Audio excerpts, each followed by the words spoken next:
Capítulo 29. O Lamento da Fênix.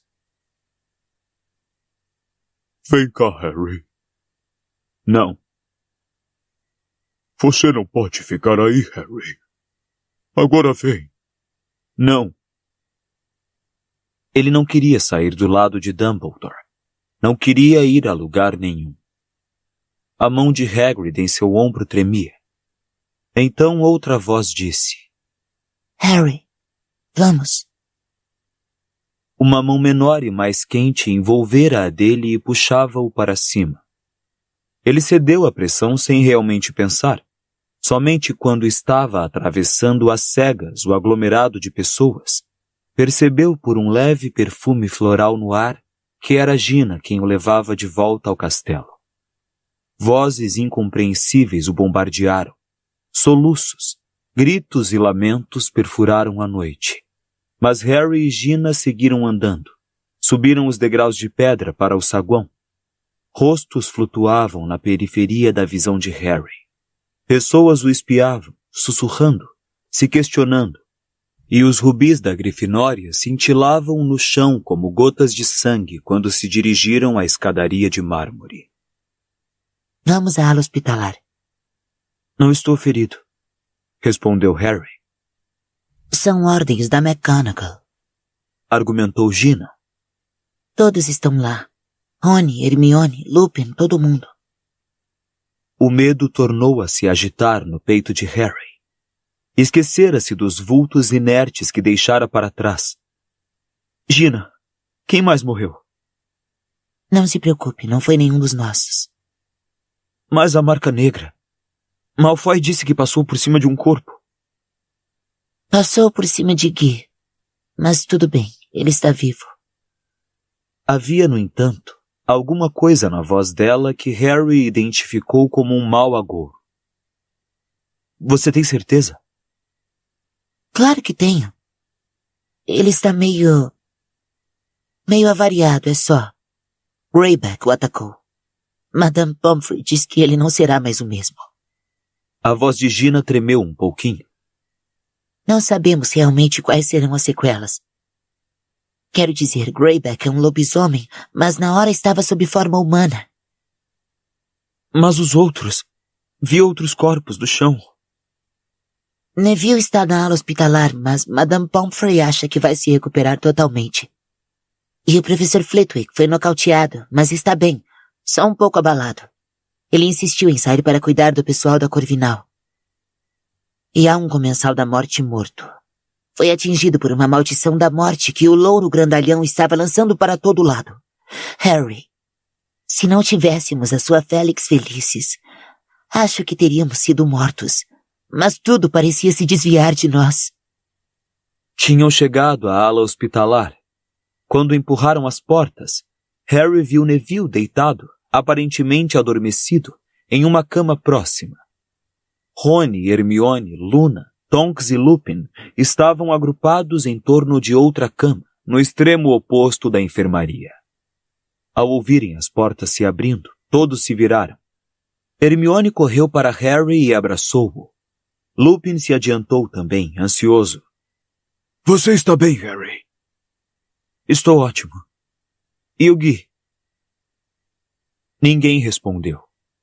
Harry olhou por cima do ombro de Hermione e viu um rosto irreconhecível no travesseiro de Guy, tão cortado e despedaçado que parecia grotesco. Madame Pomfrey aplicava em seus ferimentos um unguento verde de cheiro acre. Harry lembrou-se de Snape fechando com simples acenos de varinha os ferimentos produzidos pelo Sectum Sempra em Malfoy. A senhora não pode fechar os ferimentos com um feitiço ou outra coisa qualquer? Perguntou Harry à enfermeira. Não tem feitiço que dê resultado. Já experimentei tudo o que sei, mas não há cura para mordidas de lobisomem. Mas ele não foi mordido na lua cheia. Lembrou Rony, que fixava o rosto do irmão como se pudesse forçar a cura só de olhar. Greyback não estava transformado, então, com certeza Guy não vai virar um verdadeiro... O garoto olhou inseguro para Lupin. Não, Não acho que Guy vá virar um lobisomem de verdade, concordou Lupin. Mas isto não significa que não haja alguma contaminação. São ferimentos malditos. Provavelmente não cicatrizarão totalmente. E Guy talvez adquira alguma característica lupina daqui para frente. Dumbledore talvez saiba alguma coisa que dê jeito, falou Rony. Cadê ele? Guy lutou contra aqueles maníacos por ordem dele. Dumbledore tem obrigações para com ele. Não pode deixar meu irmão assim. Rony, Dumbledore está morto, disse Gina. Não! Lupin olhou desvairado de Gina para Harry, como se esperasse que o garoto a desmentisse. Mas ao ver que Harry não o fez, Lupin desmontou em uma cadeira ao lado da cama de Guy, as mãos cobrindo o rosto. Harry nunca vira Lupin se descontrolar. Teve a sensação de estar invadindo algo privado, indecente. Ele virou a cabeça e deparou com Rony, com quem trocou um olhar silencioso que confirmava o que Gina acabara de dizer. Como foi que ele morreu? Sussurrou Tonks. Como foi que aconteceu? Snape o matou, respondeu Harry. Eu estava lá e vi. Voltamos direto para a torre de astronomia porque vimos a marca lá. Dumbledore estava mal, fraco, mas acho que percebeu que era uma armadilha quando ouviu passos rápidos subindo a escada. Ele me imobilizou, não pude fazer nada. Estava coberto pela capa da invisibilidade. Então, Malfoy entrou e desarmou Dumbledore. Hermione levou as mãos à boca e Rony gemeu. A boca de Luna tremeu. Chegaram mais comensais da morte. Depois Snape. E Snape o matou. A Avada Kedavra. Harry não conseguiu prosseguir. Madame Pomfrey caiu no choro. Ninguém lhe deu atenção a não ser Gina, que sussurrou. Psiu, escute. Engolindo em seco, Madame Pomfrey apertou a boca com os dedos, olhos arregalados. Em algum lugar lá fora, na escuridão, uma fênix cantava de um jeito que Harry jamais ouvira. Um lamento comovido de terrível beleza. E ele sentiu, como antes sentira ao ouvir o canto da fênix, que a música vinha de dentro e não de fora dele. Era o seu próprio pesar que se transformava magicamente em canto, ecoava pelos jardins e entrava pelas janelas do castelo. Quanto tempo ficaram ali escutando, ele não sabia. Nem porque o som do próprio luto parecia aliviar um pouco sua dor, mas pareceu ter decorrido um longo tempo até a porta do hospital se abrir e a professora McGonagall entrar. Como os demais, ela apresentava marcas da batalha recente. Tinha arranhões no rosto e as vestes rasgadas. Molly e Arthur estão a caminho, anunciou ela, e o encanto da música se quebrou. Todos despertaram como se saíssem de um transe, tornaram a se virar para Guy, ou então esfregaram os olhos ou sacudiram a cabeça. Harry, que aconteceu? Segundo Hagrid, você estava com o professor Dumbledore quando ele... Quando aconteceu? Ele disse que o professor Snape esteve envolvido em alguma... Snape matou Dumbledore, respondeu Harry. Ela o encarou por um momento. Então seu corpo balançou de modo alarmante. Madame Pomfrey, que parecia ter se controlado, acorreu depressa e do nada conjurou uma cadeira que empurrou para baixo de McGonagall. Snape! Repetiu McGonagall com um fio de voz desabando na cadeira. Todos nos perguntávamos. Mas ele confiava. Sempre. Snape. Não consigo acreditar. Snape era um oclumente excepcionalmente talentoso, comentou Lupin, sua voz anormalmente áspera. Sempre soubemos disso. Mas Dumbledore jurou que ele estava do nosso lado, sussurrou Tonks. Sempre pensei que Dumbledore soubesse alguma coisa de Snape que ignorávamos. ele sempre insinuou que tinha uma razão inabalável para confiar em Snape. Murmurou a professora McGonagall, agora secando as lágrimas nos cantos dos olhos com um lenço debruado em tecido escocês. Quero dizer, com o passado de Snape, é claro que as pessoas duvidavam.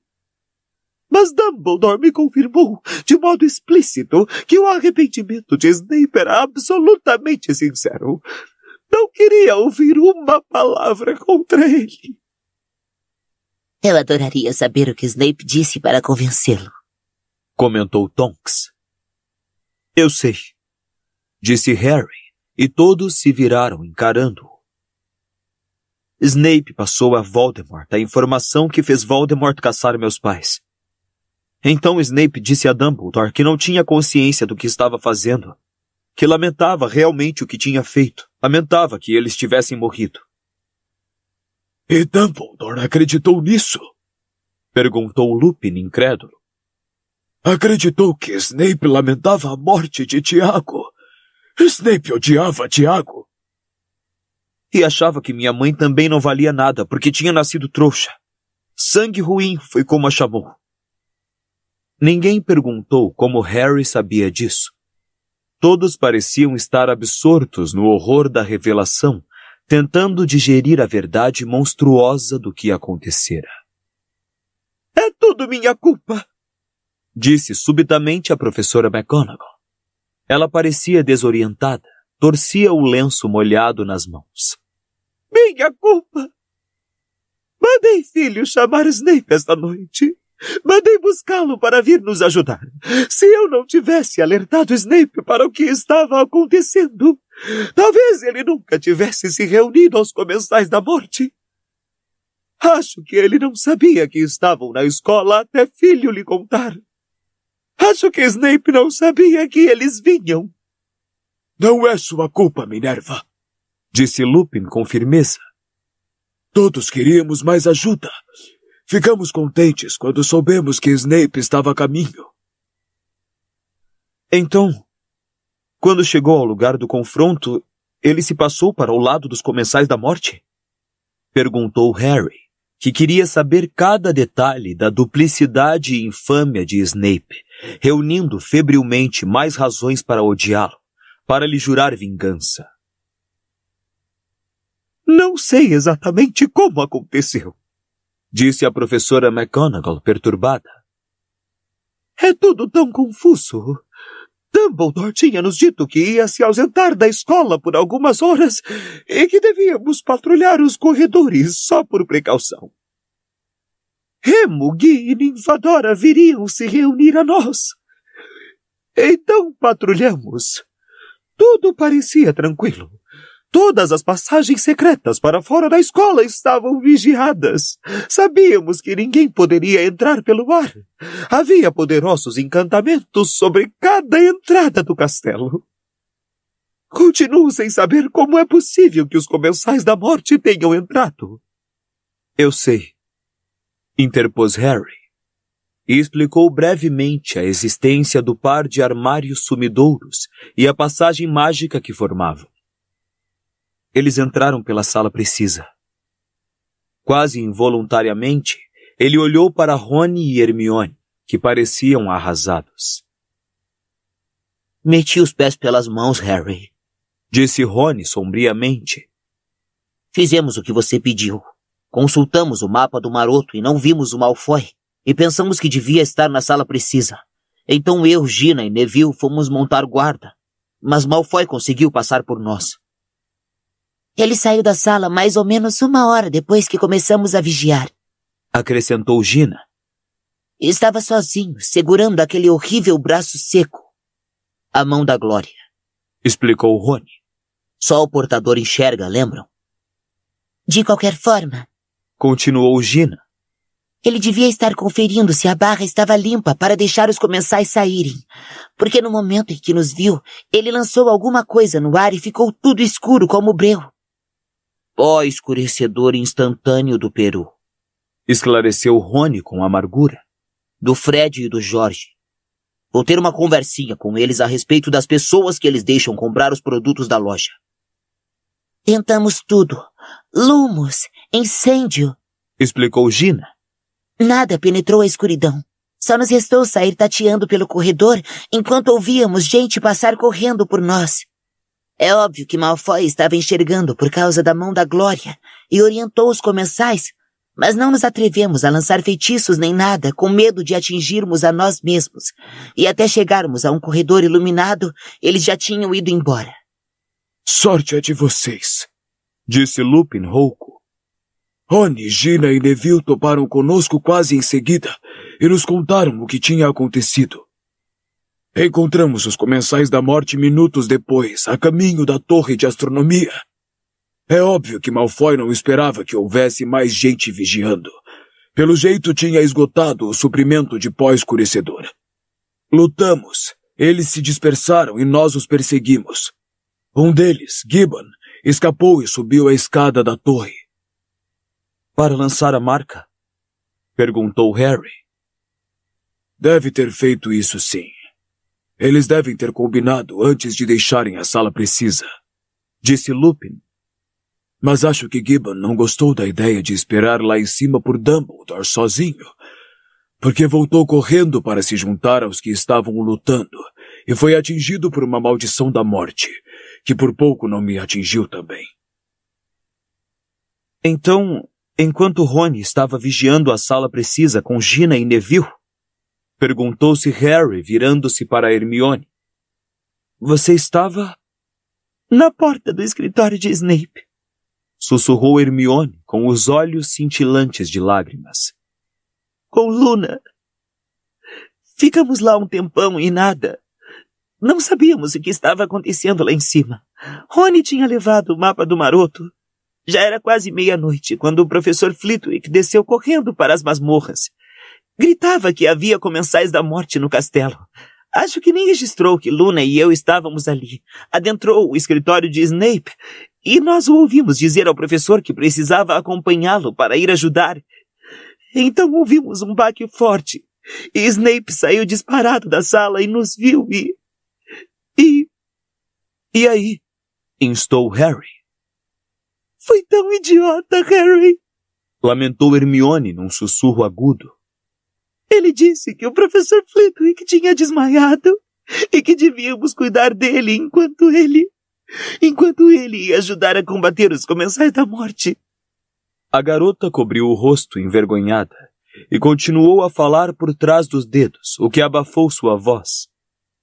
Entramos no escritório para ver se podíamos ajudar o professor Flitwick e o encontramos inconsciente no chão.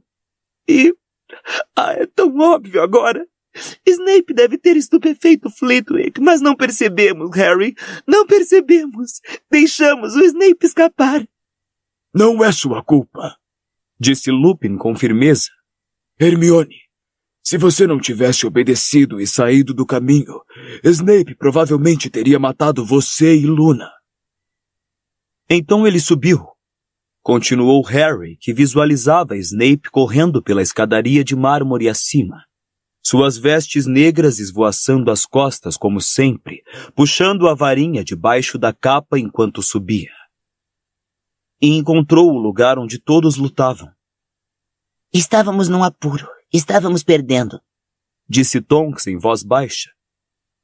Gibbon estava fora de combate, mas os outros comensais pareciam dispostos a lutar até a morte. Neville tinha sido atingido. Guy, atacado ferozmente pelo Greyback. Estava tudo escuro. Voavam feitiços para todo lado. O garoto Malfoy desaparecera. Deve ter saído despercebido e subido para a torre. Então outros comensais correram para acompanhá-lo, mas um deles bloqueou a escada depois de passar com algum feitiço. Neville avançou para a escada e foi atirado no ar. Nenhum de nós conseguiu passar, disse Rony. E aquele comensal grandalhão continuava a disparar feitiços para todo lado, que ricocheteavam nas paredes e por um triz não nos atingiam. Então Snape estava ali, completou Tonks. E em seguida não estava. Vi quando vinha correndo em nossa direção, mas logo depois o feitiço daquele enorme comensal passou por mim sem me atingir.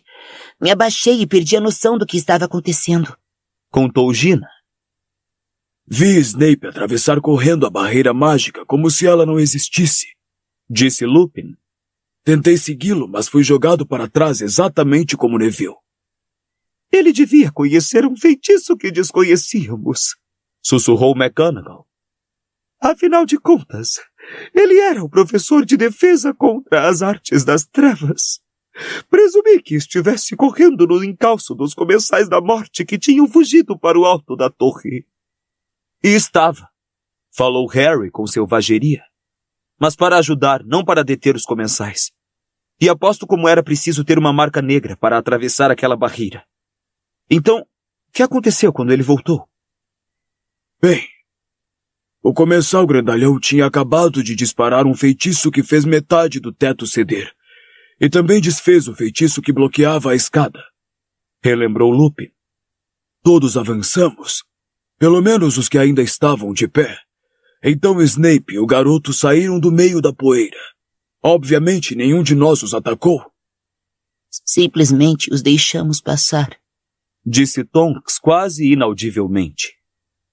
Pensamos que estavam sendo perseguidos pelos comensais.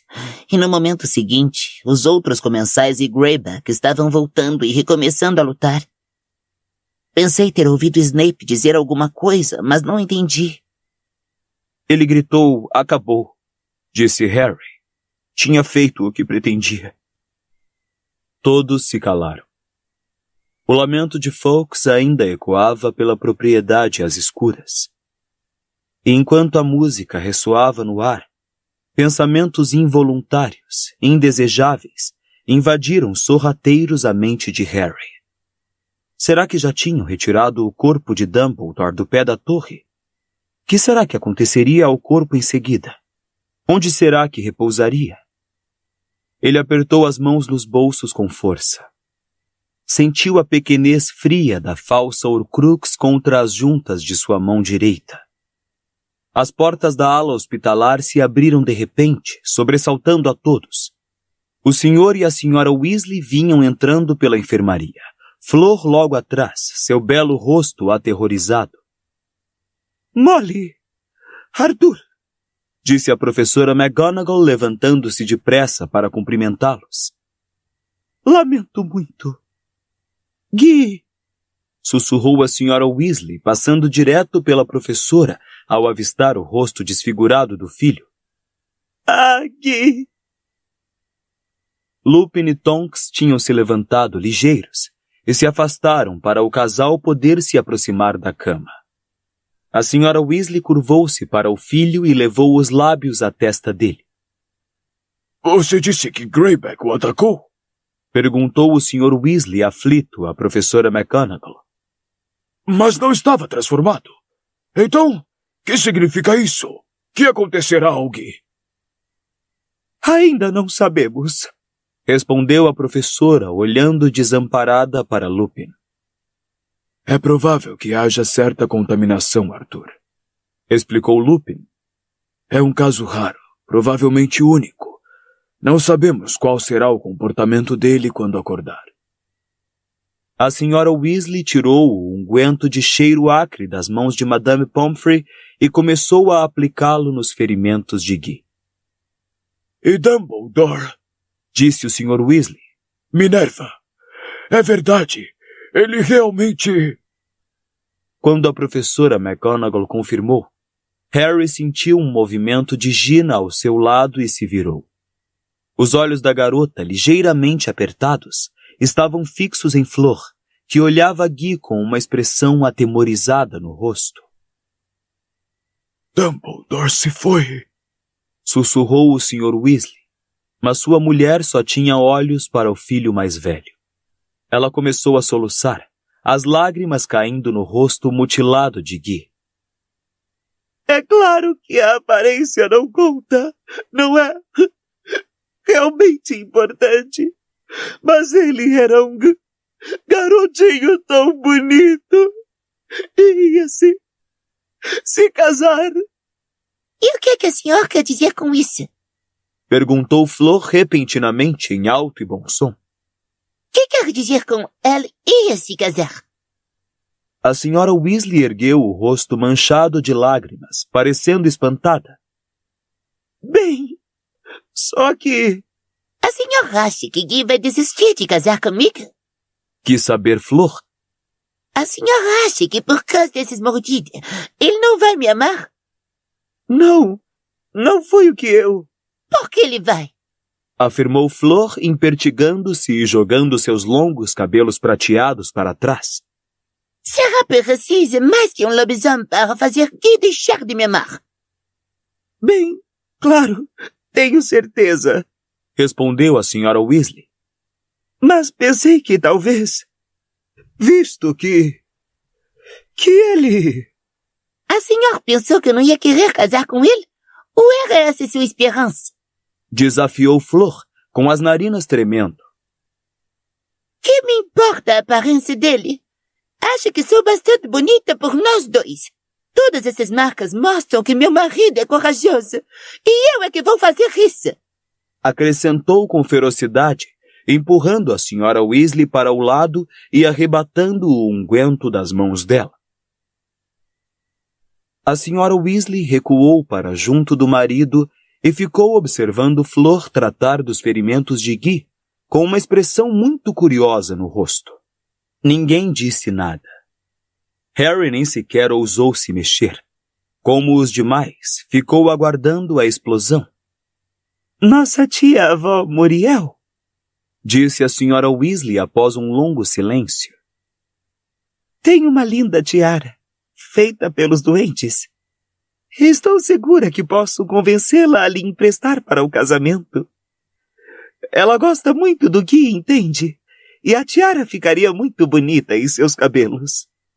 Muito obrigada, respondeu Flor formalmente. Tenho certeza de que ficará bonita.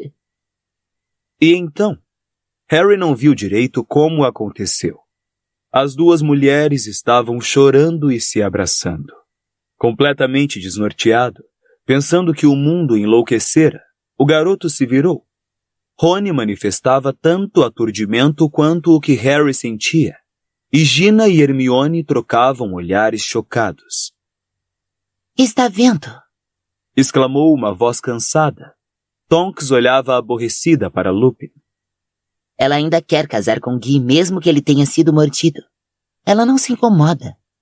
É diferente, respondeu Lupin quase sem mover os lábios, parecendo subitamente tenso. Guy não será um lobisomem típico. Os casos são completamente diferentes. Mas eu também não me incomodo nem um pouco, retrucou Tonks, agarrando Lupin pela frente das vestes e sacudindo-o. Já lhe disse isso 1 milhão de vezes. E o significado da alteração no patrono de Tonks e seus cabelos sem cor, e a razão por que viera correndo procurar Dumbledore quando ouvira falar que alguém fora atacado por Greyback. Tudo se tornou repentinamente claro para Harry. Afinal, não tinha sido por Sirius que Tonks se apaixonara. Eu já disse a você 1 milhão de vezes, respondeu Lupin, evitando os olhos dela, encarando o chão. Que sou velho demais para você, pobre demais, perigoso demais. E tenho lhe dito o tempo todo que a sua atitude é ridícula, Remo. Interpôs a senhora Weasley por cima do ombro de Flor, em quem dava palmadinhas carinhosas.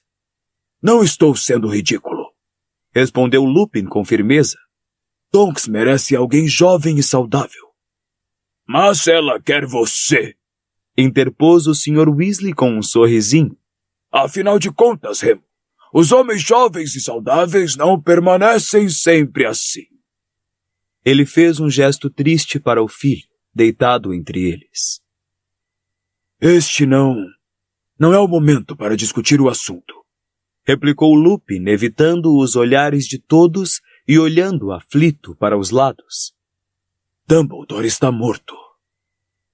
Dumbledore teria se sentido o mais feliz dos homens em pensar que havia um pouco mais de amor no mundo, disse secamente a professora McGonagall no momento em que as portas da enfermaria tornaram a se abrir e Hagrid entrou.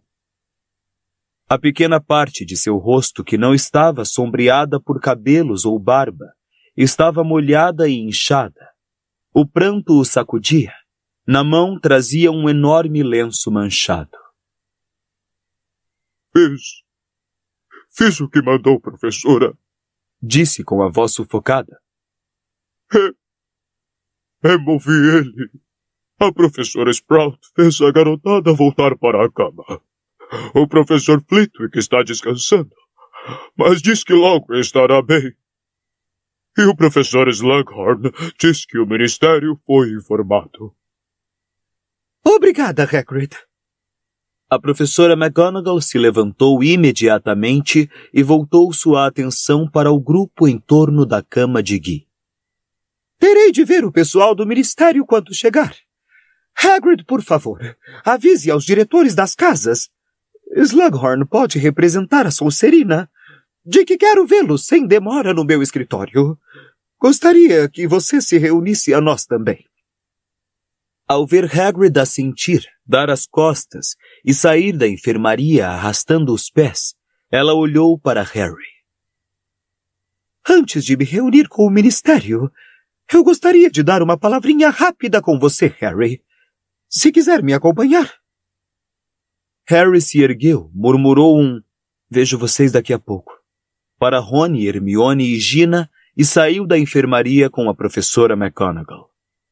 Os corredores estavam desertos e o único som era o distante canto da fênix. Passaram-se vários minutos até Harry tomar consciência de que não estavam seguindo para o escritório da professora McGonagall, mas para o de Dumbledore. E mais alguns segundos até ele se lembrar que, claro, ela era subdiretora e, pelo visto, agora a diretora. Portanto, a sala atrás da gárgula agora lhe pertencia. Em silêncio, eles subiram a escada móvel em espiral e entraram no escritório redondo. Ele não sabia o que esperar. Que a sala tivesse cortinas pretas, talvez, ou mesmo que o corpo de Dumbledore estivesse ali. De fato, a sala estava quase exatamente igual ao que era quando ele e Dumbledore a deixaram apenas horas antes. Os instrumentos de prata zumbiam e soltavam fumaça sobre as mesas de pernas finas. A espada de Gryffindor, em sua caixa de vidro, refulgia ao luar. O chapéu seletor estava na prateleira atrás da escrivaninha. Mas o poleiro de Fawkes estava vazio. A fênix continuava a cantar o seu lamento nos jardins. E um novo retrato se reunira às fileiras de diretores e diretoras de Hogwarts já falecidos. Dumbledore dormia em uma moldura dourada sobre a escrivaninha, seus óculos de meia-lua encarapitados no nariz torto, parecendo em paz e despreocupado. Depois de olhar uma vez para o retrato, a professora McGonagall fez um gesto estranho, como se estivesse se revestindo de coragem, e em seguida contornou a escrivaninha para olhar de frente para Harry, seu rosto tenso e enrugado. Harry, disse ela, eu gostaria de saber o que você e o professor Dumbledore estiveram fazendo hoje à noite, quando se ausentaram da escola. Não posso responder, professora. Ele já esperava a pergunta e tinha a resposta pronta. Fora ali, naquela mesma sala, que Dumbledore lhe recomendara que não confiasse o teor de suas aulas a ninguém, exceto a Rony e Hermione. Harry, talvez seja importante. E é, muito. Mas ele não queria que eu contasse a ninguém. A professora lançou-lhe um olhar penetrante. Potter! Harry registrou o uso do seu sobrenome. À luz da morte do professor Dumbledore, acho que você deve entender que a situação mudou um pouco. Acho que não, respondeu Harry, encolhendo os ombros. O professor Dumbledore nunca me disse que parasse de seguir suas ordens se ele morresse. Mas tem uma coisa que a senhora precisa saber antes que o ministério chegue aqui. Madame Rosmerta está dominada pela maldição Impérios. Esteve ajudando Malfoy e os Comensais da Morte. Foi assim que o colar e o hidromel envenenado... Rosmerta! Exclamou a professora McGonagall incrédula. Mas antes que pudesse prosseguir, ouviram uma batida na porta, e os professores Sprout, Flitwick e Slughorn entraram na sala, seguidos por Hagrid, que ainda chorava copiosamente, seu corpanzil sacudindo de pesar. Snape! Exclamou Slughorn, que parecia abaladíssimo, pálido e suado. Snape! Fui professor dele. Pensei que o conhecia. Antes, porém, que algum deles pudesse reagir, uma voz enérgica falou do alto da parede. Um bruxo de rosto macilento e franja preta e curta acabara de regressar ao seu quadro vazio. Minerva! O ministro estará aqui dentro de segundos. Ele acabou de desaparatar do ministério. Obrigada, Everardo. E a professora McGonagall se virou imediatamente para os professores. Quero falar sobre o que acontecerá com Hogwarts antes que ele chegue, disse depressa. Pessoalmente, não estou convencida de que a escola deva reabrir no próximo ano. A morte do diretor pelas mãos de um dos nossos colegas é uma mácula terrível na história de Hogwarts. É abominável. Tenho certeza de que Dumbledore teria querido manter a escola aberta, disse a professora Sprout. Acho que se um único aluno quiser frequentá-la, a escola deverá estar aberta para este aluno. Mas será que teremos um único aluno depois disso? Perguntou Slughorn, agora secando a testa suada com um lenço de seda. Os pais vão querer manter os filhos em casa e não posso culpá-los. Pessoalmente, acho que não corremos maior perigo em Hogwarts do que em qualquer outro lugar. Mas não se pode esperar que as mães pensem o mesmo. Vão querer manter suas famílias reunidas, o que é muito natural. Concordo, disse a professora McGonagall. De qualquer forma, não é verdade que Dumbledore nunca tenha considerado uma situação em que Hogwarts pudesse fechar. Quando a Câmara Secreta reabriu, ele cogitou fechar a escola. E devo dizer que o homicídio do professor Dumbledore, para mim, é mais chocante do que a ideia do monstro de Slytherin vivendo à solta nas entranhas do castelo. Devemos ouvir o conselho diretor, propôs o professor Flitwick com a sua voz fininha. Tinha um grande hematoma na testa, mas, sob outros aspectos, parecia não ter sido afetado pela queda no escritório de Snape. Precisamos seguir os procedimentos de praxe. Não se deve tomar uma decisão precipitada. Hagrid, você ainda não disse nada, observou a professora McGonagall. Qual é a sua opinião? Hogwarts deve permanecer aberta?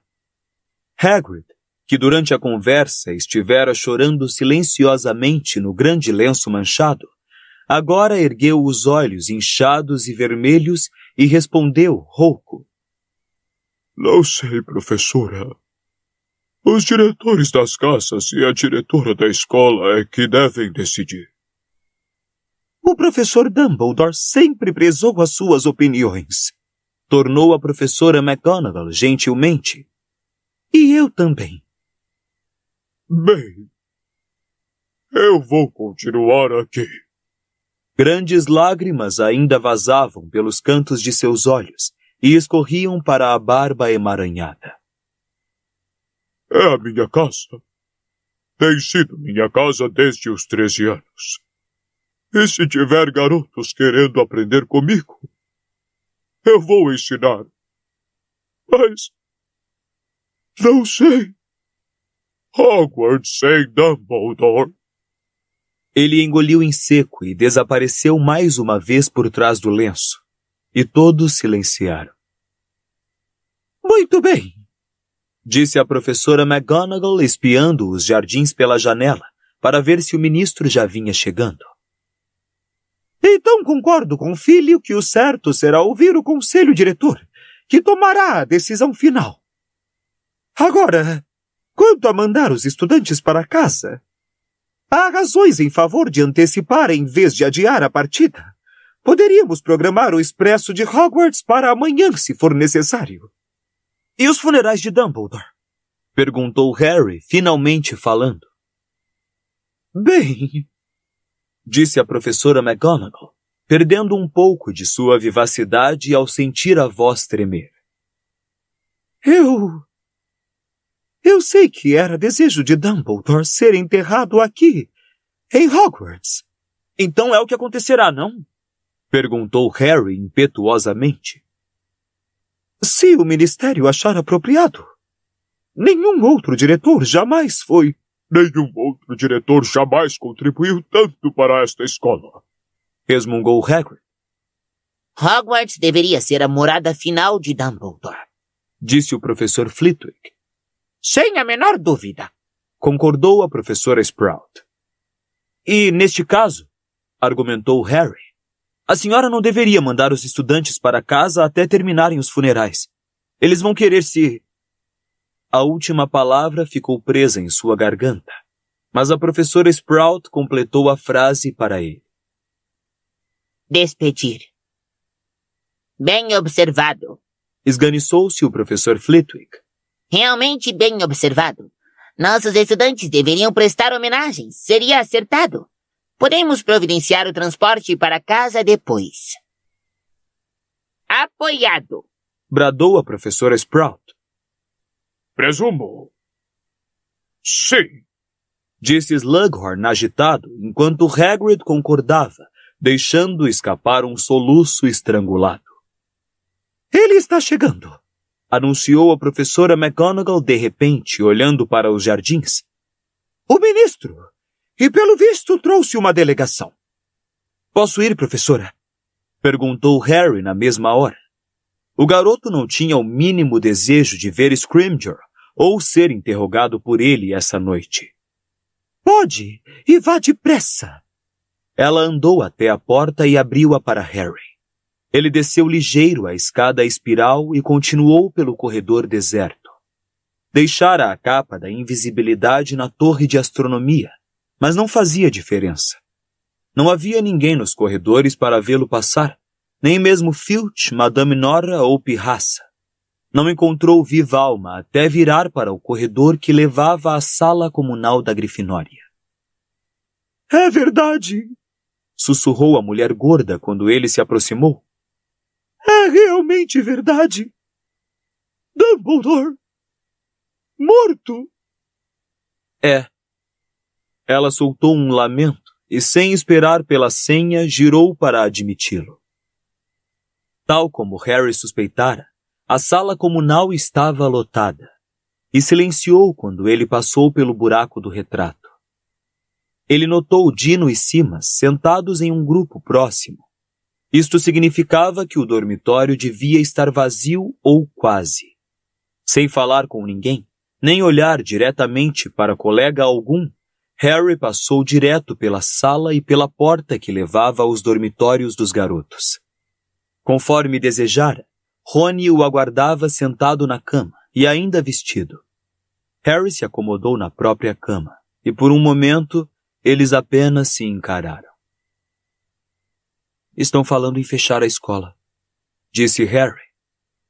Lupin falou que fariam isso, comentou Rony. Houve uma pausa. Então? Perguntou Rony muito baixinho, como se achasse que a mobília poderia estar ouvindo. Vocês encontraram uma? Conseguiram pegá-la? Uma Horcrux?